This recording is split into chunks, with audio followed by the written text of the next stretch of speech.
Seguimos aquí en la buena sintonía de 96.9 FM, su emisora favorita. Aquí comenzado el programa Carmelo y el Pueblo. Aquí a través de 96.9 FM. Como le prometí, mi gente, tengo por aquí el privilegio de tenerle una gran amiga y estaremos hablando de diferentes tópicos hoy en este día acerca del aborto, un viaje de que ella fue a Washington D.C., estuvo con el presidente en este día. Hola, my friend. ¿Cómo está? Hello. ¿Cómo estamos? Great. If you bring the mic a little bit down here. It's a pleasure to have you with us here at 96.9 FM. And today we have so much to talk about. But please tell us a little bit about your background for information for our group. And then later on, we're going to talk about, I don't know, you became the big celebrity in Connecticut. Recently, you got to sit down in Washington, D.C. with the big boss. And we will be talking a little bit about that. Okay, great. Well, I'm really honored to be here. So my name is Christina Bennett. I was actually born in New Britain. Oh. We're in New Britain now, so I thought I would just mention that. I was born in New Britain, but I grew up in Middletown and went to school at Southern, graduated Southern Connecticut State University with a bachelor's in business communication. That was a long time ago, like 2004, 2005. And then I ended up getting involved with different ministry organizations, primarily pro-life work.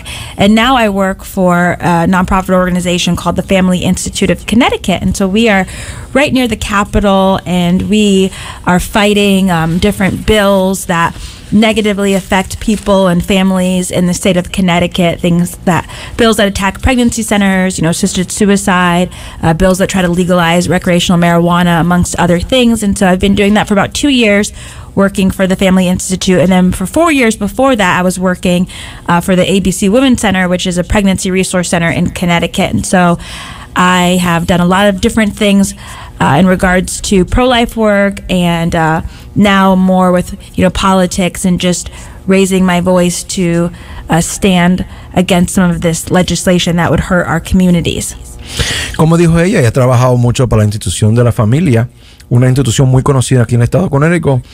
Ha trabajado con diferentes ministerios, y también estaba hablando ella que ha estado trabajando mucho a través de abogar en contra del aborto, sino que a favor de la vida.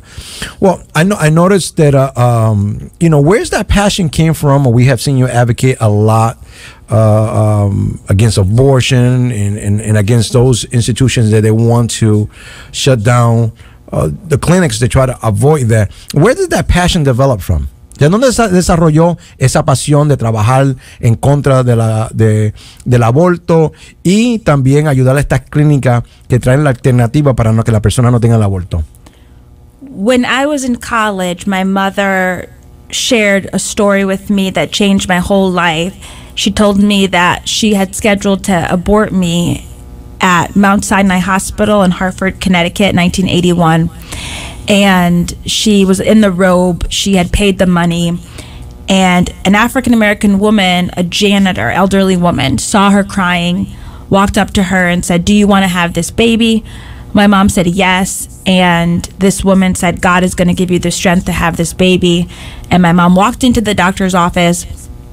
She saw blood on the floor from the last abortion. She told him that she had changed her mind. And he yelled at her and said, "No, you're just nervous. Don't leave this room."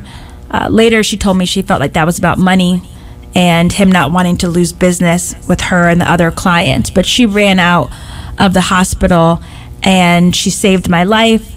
At the 11th hour, God intervened. And she kept that a secret for many years until I was in college. But when she shared that with me, God began to speak to my heart about the children who were in the same position, who are in the same position that I was in. And specifically, God began to show me that He has a destiny and a plan for every child's life, that I was wanted, that they are wanted, and how the abortion industry often it targets vulnerable women and vulnerable men, and it takes their pain and uses it for their financial profit, their financial gain. And so I saw with my mom's own story how she was really a victim to pressure and fear and they weren't offering her support. They were offering to take my life, which is not really what she wanted deep down on the inside. Wow. I'm going to translate a little bit of that. Yes, please do. Ella dice que esa pasión fue desarrollada cuando la mamá le dice, después de muchos años a ella, que la mamá fue a abortar a ella. Y llegó a la clínica, pero cuando llegó a la clínica se encontró una persona que estaba trabajando ahí de mantenimiento y le dijo y le aconsejó de tener su bebé. Cuando ella entró a la oficina del doctor, que vio la sangre en el piso y le dijo al doctor que no quería abortar su bebé, dice que el doctor se enojó y lo que le dijo que lo que estaba era un poquito asustada. Su mamá se pudo dar cuenta que los doctores estaban ahí por razones financieras de que la persona abortara, no tanto por la preocupación de la persona. De ahí salió el desarrollo y la pasión de poder abogar a favor de estas madres o apoyar a estas madres que a lo mejor estaban en esa situación de querer abortar niños y a lo mejor no quieren abortar su hijo, lo que necesitaban eran el consejo. Now, wow, this is a beautiful experience because it's a self-testimony. As I had heard from I have another close pastor friend of mine that his mother tried to abort him 5 times. Wow. And now he's a pastor. He's a pastor in Hartford, a very good friend of mine, and they've been able to use that testimony how what could have happened if the mother would have aborted him. And I had noticed that I have seen, as you testify, this is a battle. This is not a joke to many people. Yo he visto que usted se ha confrontado con una batalla contra los representantes y los senadores. I have seen that this has been like a true combat, with senators and representatives, and representatives that we have, which mucho lo ven como un a veces lo ven como una forma política, pero un problema que afecta a nuestras comunidades. I said, a lot of times people see it just as a political thing, but it's something that affects our community. Quería preguntarle, ¿el aborto es más alto entre los latinos, los afroamericanos o los anglos? Is abortion the most high among who? Anglos, Latino, African Americans? Well, the highest rates are among African Americans. Unfortunately, we have abortion as the #1 cause of death in our community, and black women are 3 times more likely to have an abortion than any other race. Hold on, I don't mean to interrupt. You said that the highest death among African American is abortion. Yes. Ella dice que la muerte entre las situaciones que pase, la muerte más grande entre los afroamericanos es el aborto. Yes. Wow, that's a big statement. It is, and that's because the black community and the Hispanic community has been targeted by the abortion industry. Ella dice que I'm sorry. Sometimes I get excited. You come out. Go ahead. You're opening the doors here now. Let them know. Ella dice que el latino y el afroamericano somos las personas más que las clínicas de aborto se acercan más. Recordando otra vez lo que dijo ella, que la oficina de aborto o el asunto de aborto, ellos se alcanzan más a los afroamericanos y a los latinos. Esto es un problema. This is a problem. It's a crisis. Es una crisis.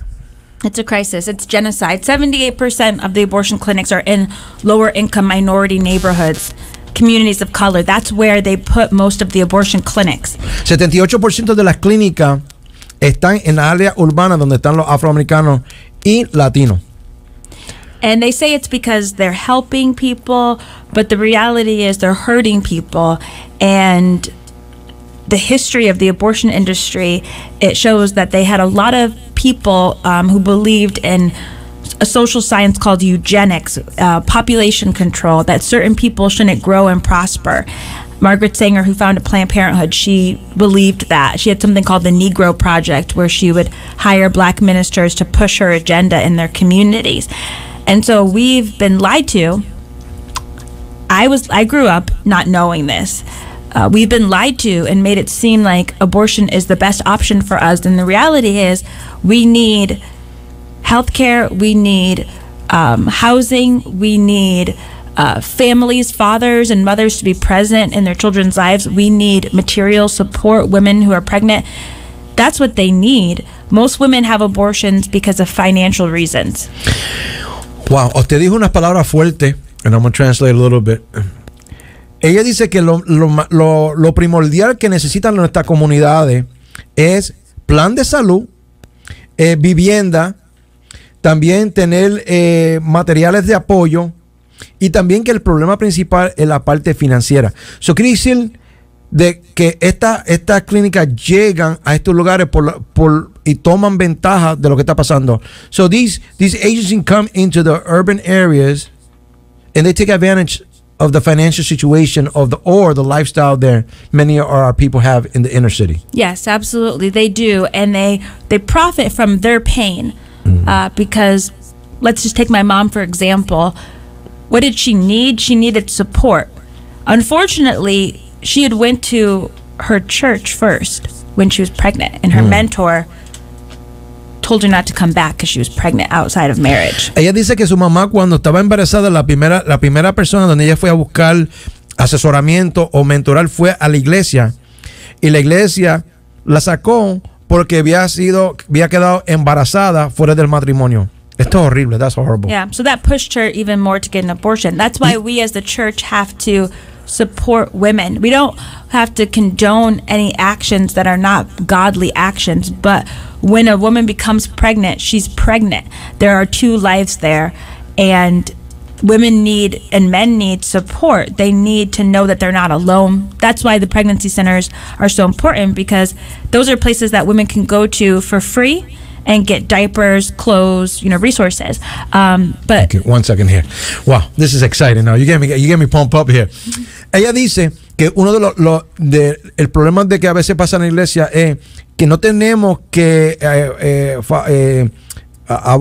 ser favorable a las cosas que pasan, pero cuando una persona queda embarazada, no estamos hablando de una persona, estamos hablando de dos personas. ¿Y qué pasa a veces que son empujados hacia afuera? Entonces ahí es donde se convierte el problema más grande, donde el recurso o la alternativa entonces viene siendo el aborto. So I was just telling them that it's sad to say that sometimes people come to church, and like I said, we don't have to condone those areas or say, oh, you know what, it was okay. Yeah. What you did wrong because of biblical principle.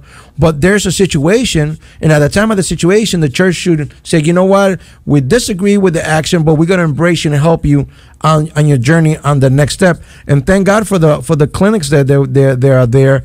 As you speak, that they will help and assist those with the necessity they may have.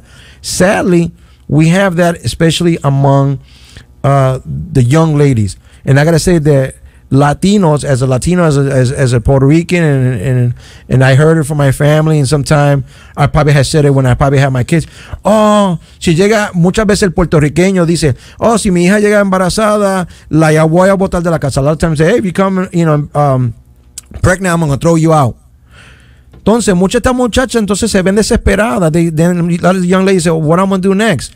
Entonces, una mala decisión se convierte en otra mala decisión. Then sometimes a bad decision turns into another bad decision, because now they know that they should have done it differently, but now they don't have no other way, and they know that, hey, if I get rid of it, my mom and my dad might let me come back to the house. Yes, exactly. I mean, if you think about it, if a girl is rejected, she's told, you're not welcome here anymore. I don't want you. Like, you've done something that's bad. Like, you can't come home. You can't go to school, or whatever it may be.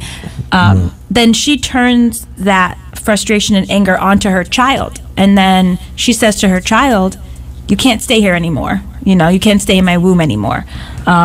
I have to reject you. I've been rejected. I have to reject you. Hurting people hurt people. So it's a cycle of violence.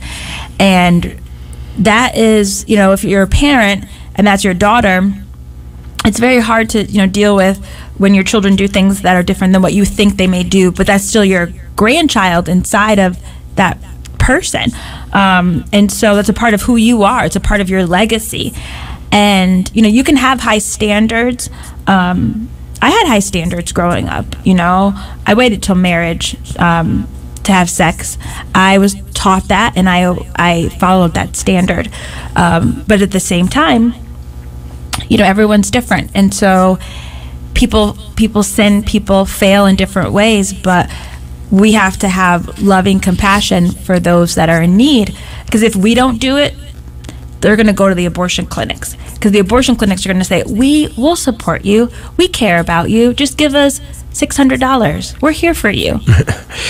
Usted dijo una palabra bien fuerte. You said a very strong word, rechazo.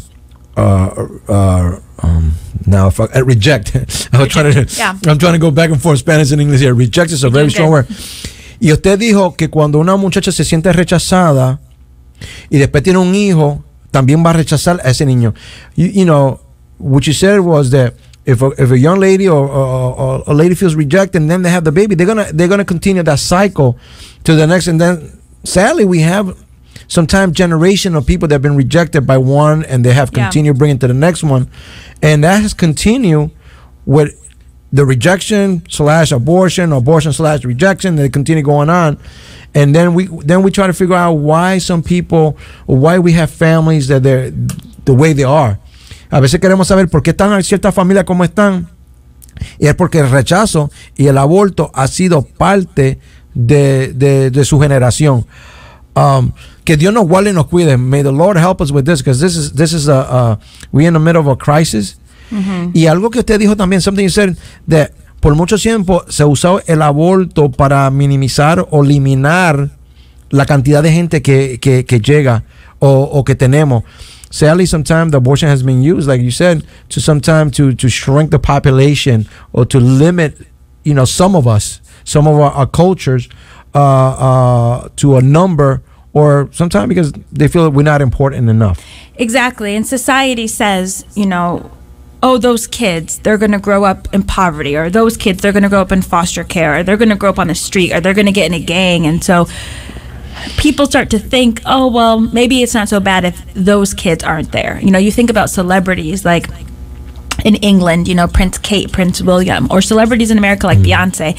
Anytime people who are celebrities have children, people are just freaking out. Oh my gosh, Beyonce's pregnant. Oh my gosh, Prince, William and Princess Kate, they're pregnant. Because people have a lot of value for their children. They think that's a special child. That's a child that's born from royalty. But then you get a girl in New Britain who gets pregnant and she's 17 years old. Or you get a girl who's 22 and she's pregnant with her second kid in Hartford, and people think, oh, well, what's the value of that child's life? But only God determines the value of a child's life. And even if people can't afford to take care of their child or to parent, adoption is a beautiful option. Adoption is something that a lot of people, I think, in communities of color, they don't understand, and they don't like the idea of it. I've talked to a lot of girls and they say, oh, I can never do that. I can never do that. But it's not like it used to be. You're making a plan for a child's life. You can meet with couples, you can meet with families, you can look at their books and their pictures, and you could say, I want a family with a mom and a dad and 2 kids and a dog. And you can choose different types of adoption, open adoption or closed adoption. You could decide that you want to write a letter to your child every year, or you want to have visits once a year. Really, depending on who the couple is, you can make your plan, whatever works for them. So you could still in some ways be a part of your child's life. Or you could do a closed adoption and just, say that you'll connect with the child maybe after they're 18, or maybe just that's not something you want. But that's also an option that we don't talk about as much. There's a lot of shame. People think that would be a horrible thing, but it's not. It gives someone an opportunity to live. Tienes razón. Una de las alternativas que hay en una persona es para adoptar a los niños. Y algo que dijo ella muy bonito, que a veces cuando tenemos gente de Hollywood o artista o la parte de reinado y tiene un hijo, todo el mundo lo celebra, pero cuando hay una persona que son de la ciudad o una niñita que a lo mejor tiene su primer hijo o segundo hijo, no lo vemos con el mismo valor. Y eso trae tristeza a la vida de uno, porque yo creo que toditos nosotros nos debemos de tratar igual o tener el mismo interés. It is amazing how one day someone could celebrate someone's kid because, like you said, because of his status or the family, and then another kid we could look down because he's not so-called that important, or because under the condition they came in, when we all came by the same creator. Exactly. And we all have the same opportunities before us, even though we're born in different circumstances. But in America, obviously we live in a nation where there is racism and discrimination and prejudice and all sorts of different things, but you still, have people that are fighting to improve and make life better. So you still have people who are willing to adopt. You still have school. You can go to school for free. You still have programs, social service programs to help you. So even if you are born in difficult circumstances, you can still overcome. You can still rise above your circumstances. But even if you never do, even if you end up homeless on a street, you're still made in the image of God. Sí. We don't go around killing people on the street. We don't go around killing people that have disabilities because they have disabilities, but yet close to 80+%, some people say 90% of children who are diagnosed with Down syndrome are aborted, or diagnosed with disabilities are aborted. And so Prese. Usted dijo que 90%, you said 90% of that are diagnosed with que tienen el diagnóstico de Down syndrome o una enfermedad son abortados. 90% of the children that come with some kind of disability, Down syndrome or something, they tend to be aborted. Yeah, and a lot of that actually has to do with the doctors. Unfortunately, I've seen a lot of doctors will put pressure on the women, saying you have to have an abortion, your baby's going to be sick or have a disability. But it's just society's way of trying to say that only the perfect should live. Only the people that they think are going to make society better should live, and that's wrong. That's absolutamente what the Nazis malo. believed. The Nazis believed that every person deserves to live, disabled, black, white, Latino, poor, rich. We all have purpose. We all have value. Tenemos aquí a través de 96.9 FM en Carmelo del Pueblo. Tengo el placer, la señora Bennett, que viene aquí de la Institución de Familia de Connecticut, el cual abogan en contra del aborto, abogan a favor de la familia, abogan a favor de las clínicas que ayudan a las personas para no tener aborto. En este día de eso estamos hablando aquí, del aborto. El trabajo de ella es abogar, ser activista a favor de la vida y no a favor del aborto. I have noticed and I have seen, doing a little check-up here, hace poco usted tuvo un gran debate en el Capitolio. Recently, you were able to speak at the Capitol, and I think it turned more into a debate there. ¿Nos podría hablar un poquito acerca de eso? Can you speak to us a little bit about that? Sure. Porque me gocé. I enjoyed it. Oh, thank you. Well, I spoke in opposition to HB 7070. I spoke on behalf of the Family Institute. We are opposing that bill because it is an attack on pregnancy centers who do nothing but help women and children who are in crisis. And during my testimony, I was concerned, and I called out the fact that I believe there was a conflict of interest. Yeah. Because multiple people who are state senators and state legislators are endorsed by NARAL Pro-Choice Connecticut, which is the group that's championing this bill. So I mentioned that, and I mentioned one of the senators that his wife was on the board, and that he also got an award from them, Senator Lesser. And unfortunately, it was made to seem like I was being combative, or that I was they said that I was out of line, that I was crossed a boundary. They rebuked me. But really, it's just, I was talking facts, just facts that you can go look up on the internet. Yeah. It'd be one thing if there was women who were testifying who'd been hurt by the pregnancy centers. Wow. But this bill is accusing them all of false advertising, and there's not one single woman who's been served by a pregnancy center in 30 years who's ever said that she's been hurt. So where's it coming from? It's coming from this pro-abortion group, NARAL. It's coming from their elected officials. And so therefore, I wanted to let people know, bring up that connection and say, there's something not right here, because you guys are pushing this bill because you fight for their agenda, but there's no actual women. The women love the centers. The centers have high satisfaction rates. The one that I used to work for had over 98% of clients who would say that they loved the center. So I'm not willing to sit by and watch people play politics and hurt women who don't really have that many places to go. In Connecticut, if a woman gets pregnant and she calls 211 or something, where is she going to go? There's a couple shelters. Oftentimes they're full in the winter time. St. Agnes, which was a home for women, shut down. There's very few resources. And so if they shut down the pregnancy centers or cause them to lose their clients because of these false accusations, it's just pushing people towards the abortion clinics. And that's not right, because women deserve to have options. Me gustó que usted los confrontó. As I was watching it, I love that you confronted them. Y tristemente, tenemos muchos de los políticos que están enlazados con estas organizaciones que están a favor del aborto. Entonces, cuando se habla de en contra del aborto, se ponen ofensivos. I said that the issues that we have a lot of politicians. They are endorsed. They're kind of, they rooted with them. Mm-hmm. So then when you go and speak against the issue, they get offended. Y aquí me gustó de que usted los confrontó. What I love that you confronted them con los facts, con los asuntos correctos. You hit them with the facts and with the real issue. De que sí, en esa reunión, that in that meeting, uno de los representantes que estaba ahí, su esposa trabaja para la Junta. One of the representative or senator? It was Senator Lesser. One of the senator's wife is part of the board. So it's unethical for you to vote with something that you have a family member that's involved, because it's a conflict of interest. Yeah.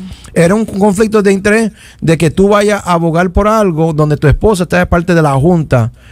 También de ese mismo senador recibir un reconocimiento por la organización del aborto. I said, and also that person being recognized by that same organization, it was totally conflict. Yo me gocé porque él se sintió tan ofensivo y usted estaba tan tranquila. I said, what I loved it was that he was so, you could see the video, and I hope people Google it up. He was all so hyper, and you were just so calm. You just hit him with the truth. I just stated the facts that I found out online. I mean, it wasn't like I did deep research. Right. I mean, it's right there for everyone to see.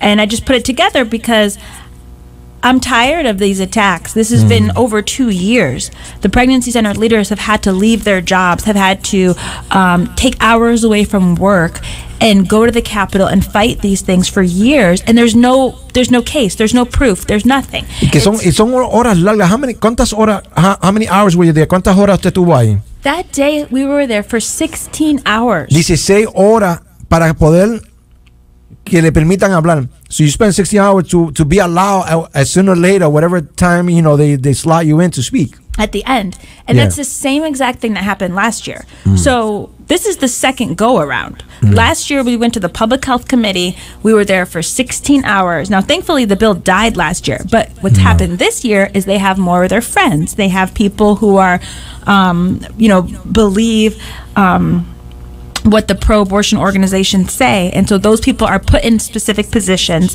and those people are pushing this bill.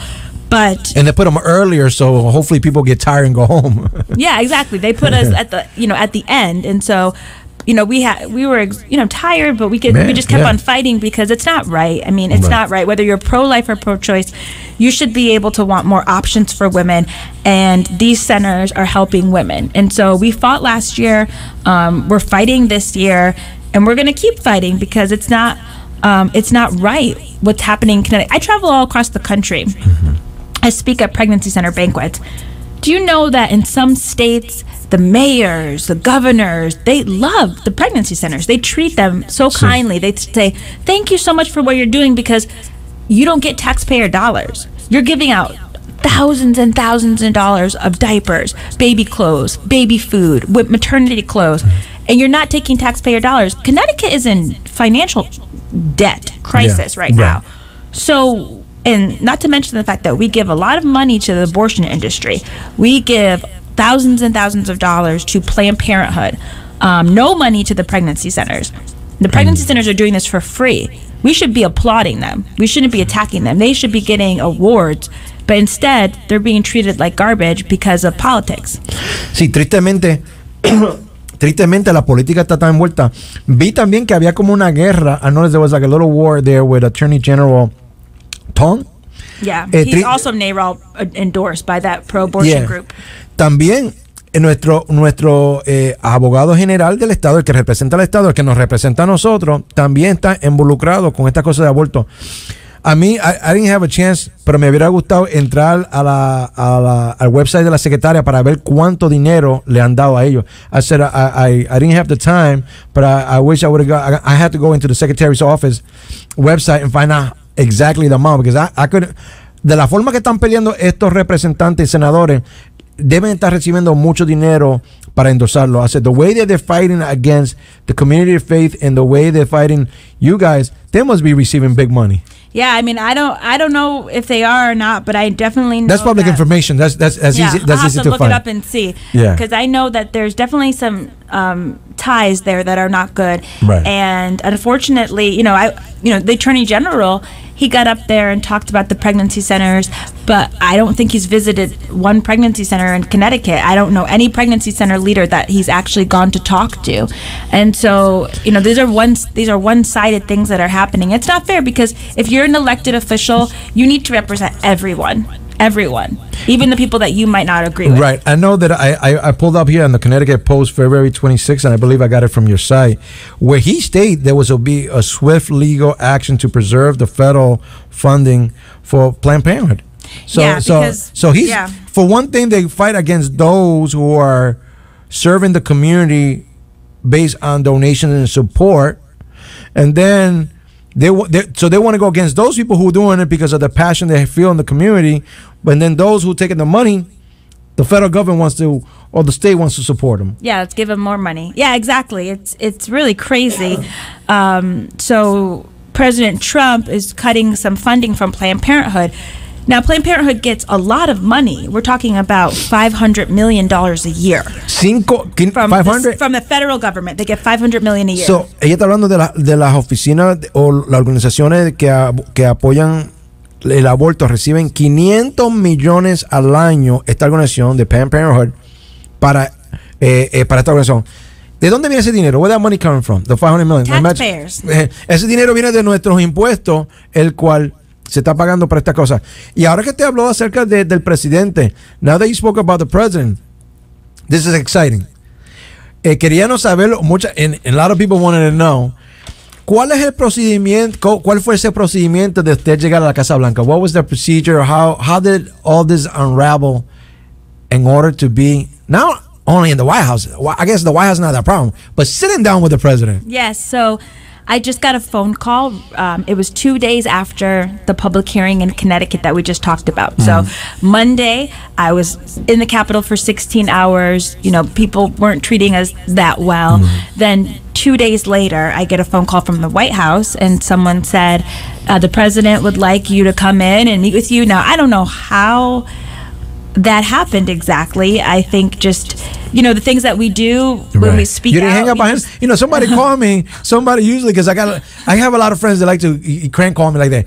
Hey, this is so and so, and I'll be like, yeah, right. Well, I got a heads up. My boss, Peter Wolfgang. Peter. Okay, They called Peter first, and then Peter told me. So Peter said the White House is going to call you. So I ended up flying out that night. Wow. I was connected to a group called the Susan B. Anthony List, and they helped fly me out there. And then put me in a hotel. Then the next morning, we went to the Oval Office to meet with the president. He wanted to meet. And hold on. You're going too fast on me. Okay. Here. And how's that process of going into the White House now? It was very surreal. I mean, President Trump is very burdened by the late-term abortion laws that just got passed in New York. Okay. If you might remember when he was debating Hillary Clinton before the election, he talked about abortion and late term and babies being ripped out of the womb, and people said, oh, that's not happening. They thought he was exaggerating, but it is happening. It does happen, and there's some people that survive. So my mom walked out of the abortion clinic, which is amazing, but I have a friend, Melissa, and a couple other people that I know who were actually aborted. They were aborted and it failed, so they came out alive. Wait a minute. Usted dice que usted tiene amistades que fueron abortados pero sobrevivieron. You have friends that were aborted, but they still survived. They survived it. with Wow. health issues. Sí, con asuntos de eso, pero fueron ya habían sido rechazadas. They already were been rejected para que se murieran. Yeah, so my friend Melissa came, she was with me at the White House. She was born alive at 30 weeks, and the doctor left her on the floor to die. Wow, ella dice que la amiga de ella, Melissa, nació después de 30 semanas y la dejaron en el piso para que se muriera. And the nurse saw her breathing. Y la nurse la vio respirando. And the nurse said, I can't leave her here. She picked her up. She took her to get care, medical care. La nurse la recogió, le dijo no la puedo dejar aquí y la llevó para que le dieran cuidado.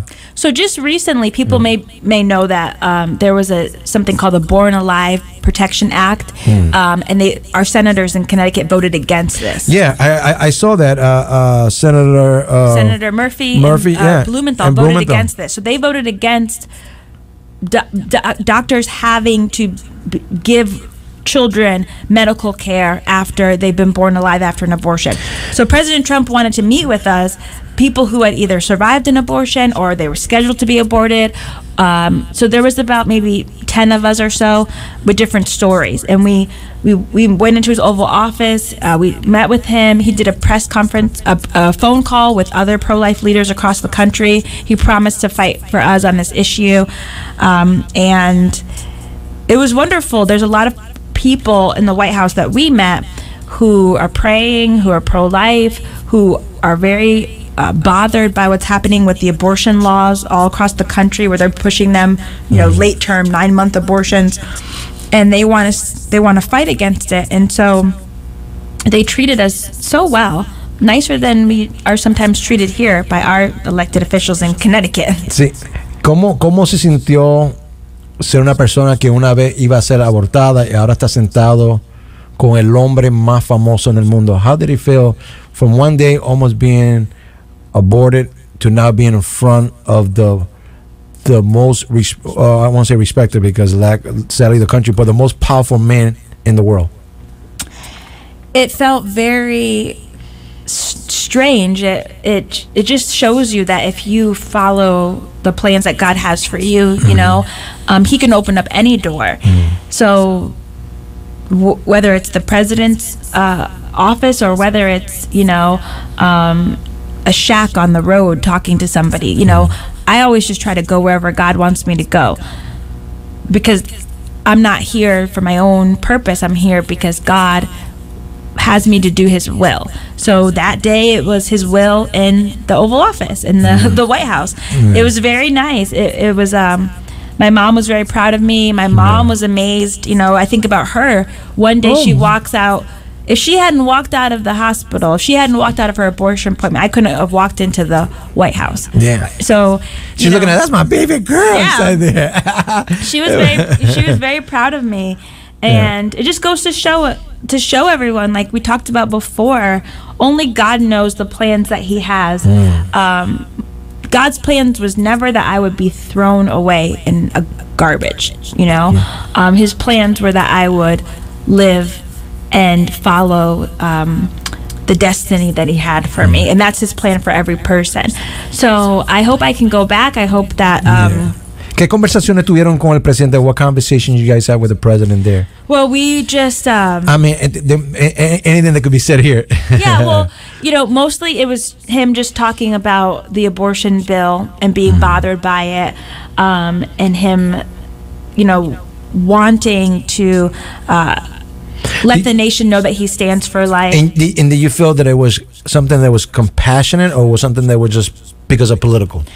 Well, I felt like he was sincere. I mean, there was no cameras. There was, there was the White House pictures, but there was no press. Yeah, it was not like a photo op time. And, let's go do it to make it look good. Yeah. No press was there. No, he didn't put it on Twitter. He didn't put it anywhere. So it was like, it's a private moment. Yeah. Yeah. What's the point? Like, if you were, because some people think, oh, he's just doing it for show, but he didn't show anybody. So he was, he didn't have to do it. A lot of people hate the president. A lot of people love the president. But at this point, it's like, I think he knows that people that hate him are going to hate him. People that love him are going to love him. Exactly. So I don't think he's just trying to do things just to get people to like him or not, because he can't. It's just people have their minds made up about him either way, And for me, when it comes to just the president's of the country in general, like I have the same approach to every president. Pray Right. for them, be respectful. If they, when they do evil, call it out. When they do good, call it out. Exactly. And so if President Obama invited me, I would have gone. Whoever the next president or the next presidents to come, if they invite me, I would have come, because I think that God's called us to pray for our leaders and to speak truth whenever we have the opportunity. But he seems sincere to me. And my friend was there. Her name is Alveda King, and she's a African-American pro-life woman, and she's been in the White House a lot since President Trump has been elected, and he was calling her a friend. Pastor Paula White was there. She's a minister. Yeah. She's been his spiritual advisor for 18 years, and she was talking to me about the friendship that they've had. And Right. I'll tell you something interesting too, just because Right. just our audience today. There's 2 Latino women that were working in his staff. And one of them told me a really cool story about him after we had left his Oval Office and we'd gone into another room. And she had said that when he was on the campaign trail, he went to a Spanish church with like 50 Spanish pastors. And they all wanted to lay hands on him and pray for him. And he was so open. He was just like, yes. And then afterwards, after the campaign trail, like he went back just to go to the service. And so she was telling me that. And then another Latina woman was saying how people have said to her, how could you work for him? And she said, well, you don't know everything that happened here. And so they had really positive things to say. And of course, there's always room to differ when it comes to politics and policies, and that's fine. But all I can say is my own story. And I'm just sitting here. I'm excited for you. I do have 2 friends that are part of his Pastor Samuel Rodriguez he's great. and Tony Suarez. Yeah. Two close friends I got to work with Samuel Rodriguez in ministry many years ago, and then now the NLCLC. Tony, when he comes down here, we always get together. But I never had the opportunity to get to the White House yet. Even though we got invited for next week. Yeah. There's for the summit, but I won't be able to get up there.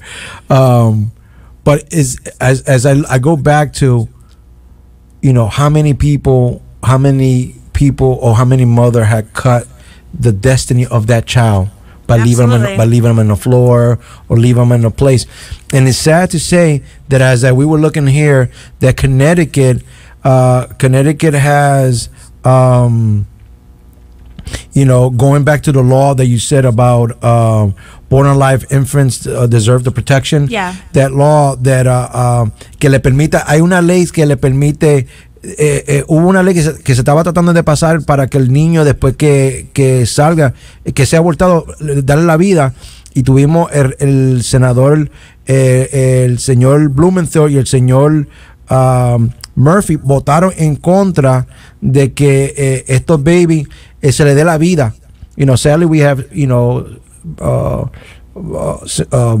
Senator Murphy and Blumenthal that they voted against this stuff. I mean, it's horrible. And I'm all in favor. We need to preserve, lives that come in either from the border, from the south, north or south or west. But we have people in hospitals right now that are not being protected and left as garbage.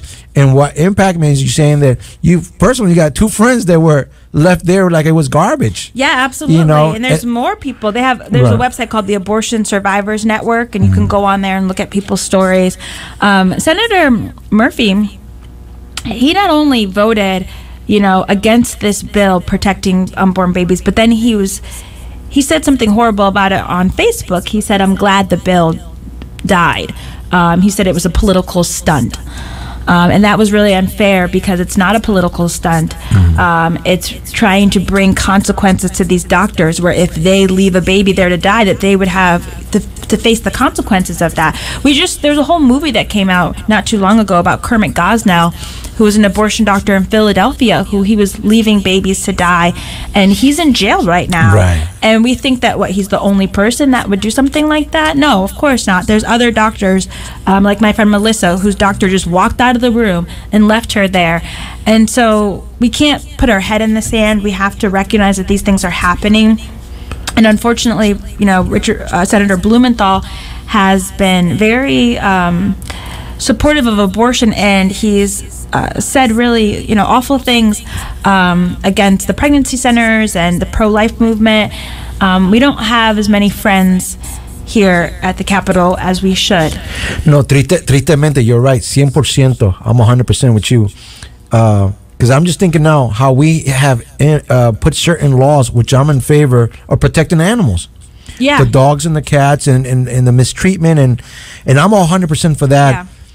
But then we have human beings that we cannot implement laws because we have senators and Congress people that don't care 2 cents about them. It makes no sense. Let me tell you a story. We got more stricter laws in here, I think, for animal than we have for human beings in Connecticut right now. I have a story about that. I went to the place where I was supposed to be aborted, Mount Sinai Hospital. They don't do abortions there anymore because they merged with the Catholic Hospital, St. Francis, so they don't do abortions there. But I went with my mom like maybe 3 years ago because I wanted to lift up 13 balloons because I was born on the 13th. So I wanted to lift up 13 balloons to say right in front of the place where I was supposed to die. I couldn't do that because the law says that you can't put 13 balloons. You can't put more than 9 balloons in the air at one time because they don't want the balloons to get caught in the mouths of animals or turtles or anything else. So I thought, how crazy is this? And I'm fine with that. So I said, okay, I didn't put up all the balloons. I think I let 2 go. Right.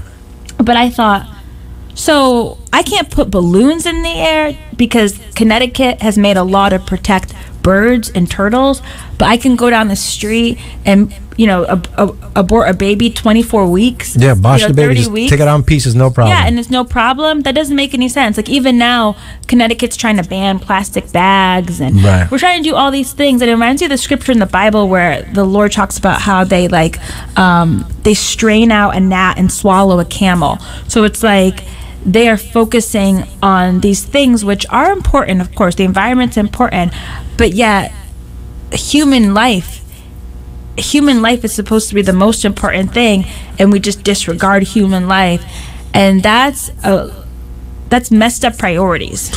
No, I'm just, as you're speaking, I'm thinking about all these. Exactly, in Britain right now, we can't have. There was a resolution put on, and it went to effect.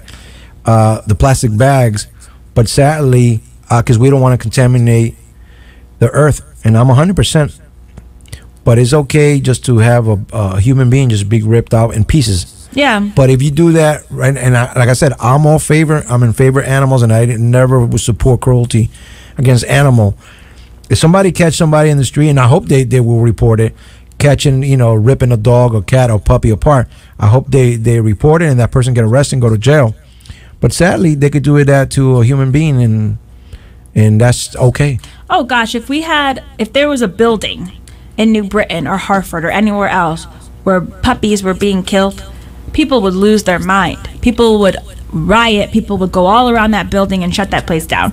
But if we were to tell them there's buildings right now all across Connecticut where babies are being killed, people think, well, that's a woman's right. That's health care. That's not health care. Yeah. Like what? How is that health care?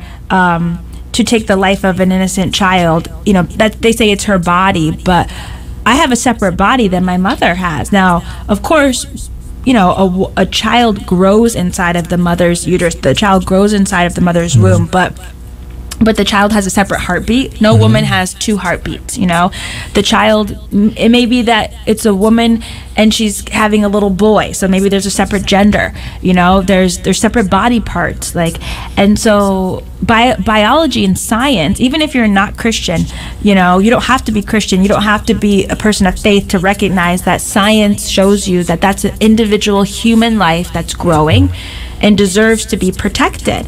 And we don't want to look at that because it's uncomfortable. Right. So we just say fancy words like choice and reproductive justice and all these things that make it sound really good, but that's not the reality. And a lot of women and men, because men are hurt by abortion too, Right. are hurt by it. And I'll say something too, it's interesting about women and men. 50, 60 years ago, if a guy got a girl pregnant, society would pressure him to marry the girl. Exactly. And I'm not saying that's always right for them to be married, because maybe she shouldn't be married to that guy, who knows. But at least the pressure was kind of like on the man to take responsibility. Now, the man pressures the woman to have the abortion. So now the guy says to her, here's $500, go do this.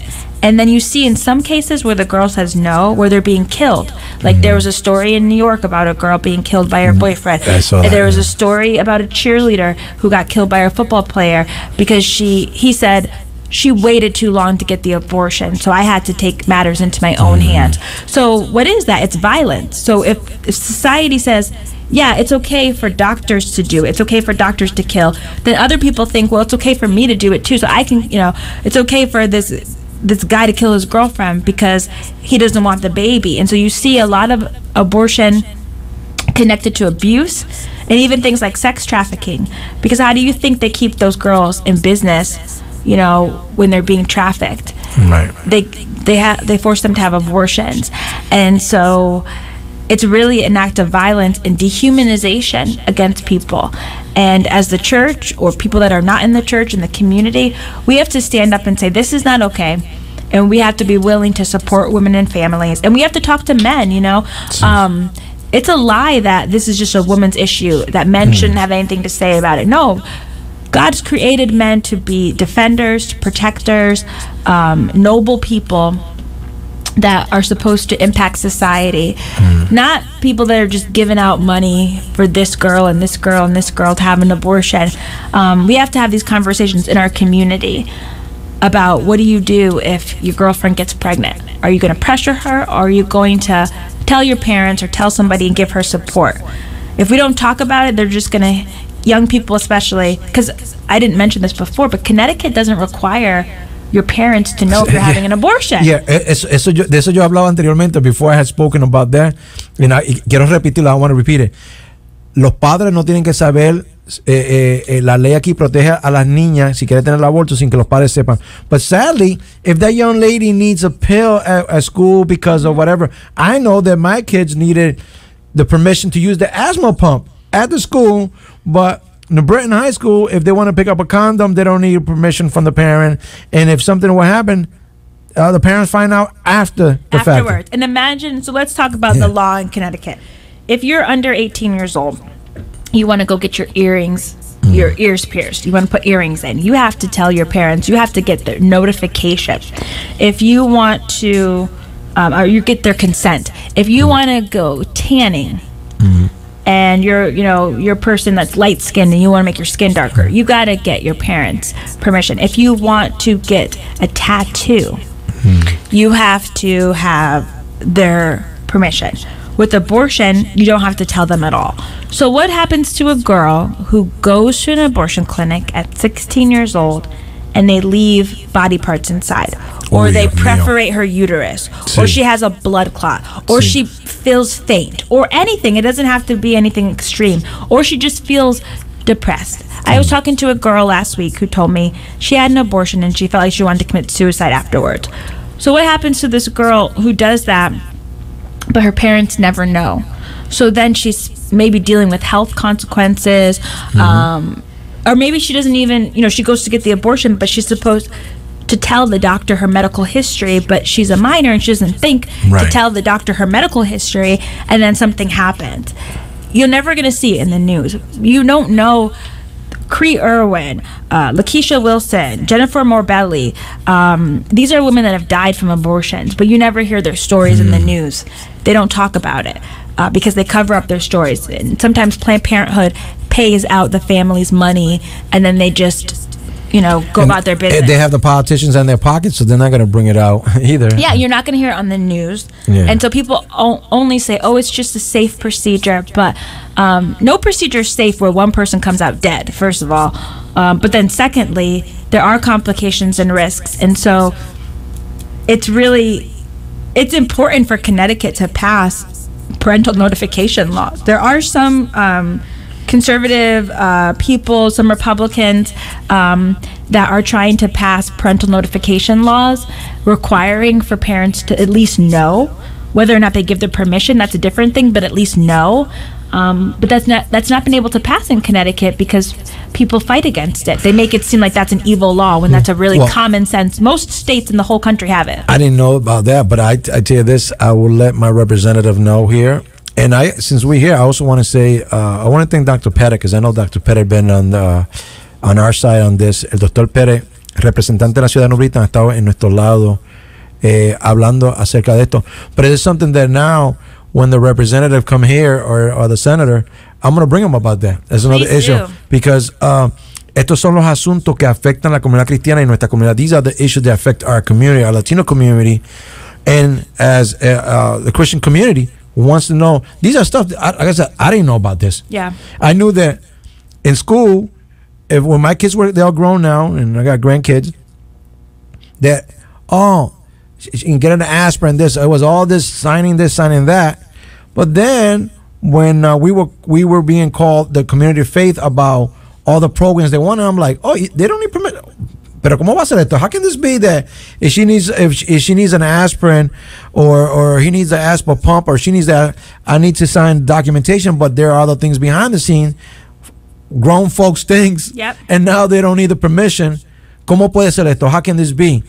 And sadly, we live in a state that we don't have a lot of the support. Tristemente, we have a lot of the politicians that are on the other side. Tenemos muchos políticos que están en otro lado que no le tienen valor a los fundamentos, a nuestros fundamentos, los valores, nuestros fundamentos de valores. Sadly, we don't have a lot of politicians that are not into our fundamental values. Exactly. And family, the role of a family is so important. The role of parents is so important because these are minor children. Their brains are still developing and they have emotions and hormones. And who knows if the girl's being pressured by an older boyfriend or something, not to mention the fact that when anyone could take her in. I've even heard stories from parents where because this law doesn't exist, because there's no parental notification laws, that the kids will go to school, tell their teacher, and their teachers will make them an abortion appointment. Wow. Yeah, I've heard from parents. I heard a pastor, he told me once that his daughter woke him and his wife up in the middle of the night and said, "Mom, Dad, I'm sorry. I should have told you this, but my teacher has made an appointment for me to have an abortion." She felt guilty that she had been lying to her parents. And then the pastor confronted the teacher and she said, "No, it never happened." So school nurses, that's why it's important, like I said, for us to be compassionate, because if a girl's pregnant and she's afraid to tell her parents, she's going to go to the school nurse, she's going to go to a teacher, and they might say, "We'll keep it between us. I'll make you an appointment at the abortion clinic. We'll take care of it. You'll go back to school like nothing's ever happened." And then a parent may never know. And that should never be the role of a teacher or a nurse. That should be something that, the parents get to talk with their children about, because it affects you your whole life. It can affect you your whole life. Wow. La hora se nos fue. Time flew. When you're having, a lot of times people tell me, "Well, now we're talking." Yeah, it goes quick when you're having a good time. It does. Te tenemos que regresar. You need to come back to us. I know that down the road, I love you advocating. You going against the big boys out there. Thank you. You're fighting hands out, mano a mano. She's mano a mano with these people. She's not afraid to tell the truth. Ella no le tiene miedo a hablar. Pero hemos visto como Dios la ha levantado en este momento. We seen how God has just lift you up. Del estado de Connecticut a los Estados Unidos, from just the state of Connecticut to all the states, y a Casa Blanca, even to the White House. So, cuando esté, yo voy a seguir, como dice, te estaré siguiendo, I'll be following you. Y cuando vengan estos asuntos, cuando usted se esté debatiendo de estos asuntos, when you're debating some of these issues, o necesita el apoyo de la iglesia para defender los asuntos, and when you also need the community of faith to advocate and defend and support, call us. Llama a nosotros. Well, thank you. Yeah, I would encourage everybody to follow on Facebook the Family Institute of Connecticut, follow the Connecticut Pregnancy Care Coalition. That's 11 pregnancy centers, because we're going to have events, rallies, press conferences. We want people to come, talk to their legislators, talk to their state senators. If anybody wants to know about my story more, I have a website, ChristinaBennett.com. It's just my name. But stay connected, because we need each other. And I thank you for letting me come here and talk. I'm grateful for the opportunity. ¿Y usted está dispuesta a ir a las iglesias a hablar acerca de esto? You go to the churches and talk about this, or any forums? Yeah, any church. So anybody who's listening who is a pastor or they're a member of a church, we'll come. We'll come for whatever time they want. If they want us to come for 5 minutes and talk during announcements, if they want us to do a whole message, we'll do it. That's what we exist to do. So please be in touch with us, because we want to help. And we can equip the churches if they don't know how to talk to their legislators, if they don't know what to say, if they've never written a testimony before for a capital bill. We can teach them how to do that. We will teach them. Mi gente, lo escucharon ella, la señora Cristina Bennett, una muchacha joven, dinámica, una persona que Dios ha levantado en este tiempo para traer la palabra profética y activismo en la comunidad. Thank you for God lifting you at this time as an actor, bringing that prophetic word that our state representative and our senator and our Congress and our president needed to hear, you know, and I'm glad that we have a president that has listened to the community of faith, respect the community of faith, honor life. Amen. Honor life. Amen. And I'm looking forward to the time he comes to Connecticut. All right. Looking forward to Connecticut. Hopefully the time I can meet him personally. There's so much that he has done for our country, and like I said, a lot of time people know Angel Carmelo Pueblo was right, I say it, was wrong, I say it, so no one can put us in a box. We're here to stand in for what God has called us. Mi gente, esto fue aquí con Carmelo y el Pueblo todos los lunes y los miércoles. Pronto tengo aquí la alcaldesa Erin Stewart que viene, tengo el former mayor Eddie Perez que viene, tenemos Chief Ortiz from the Fire Department, tenemos el jefe de los bomberos de la policía que viene. So, este mes que viene estamos bien cargaditos con gente, pero prepárase porque ya para la semana que viene tengo grandes noticias, tenemos más breaking news. But once again, thank you for coming, being with us today. Oh, my pleasure. Thank you for having me. Aquí seguimos todos los lunes y miércoles y como siempre termino, ¿y ahora qué? Awesome. Nuestra programación les llega con una aportación de las siguientes firmas. El centro de New Britain tiene todo lo necesario para sus compras, desde la plaza de New Britain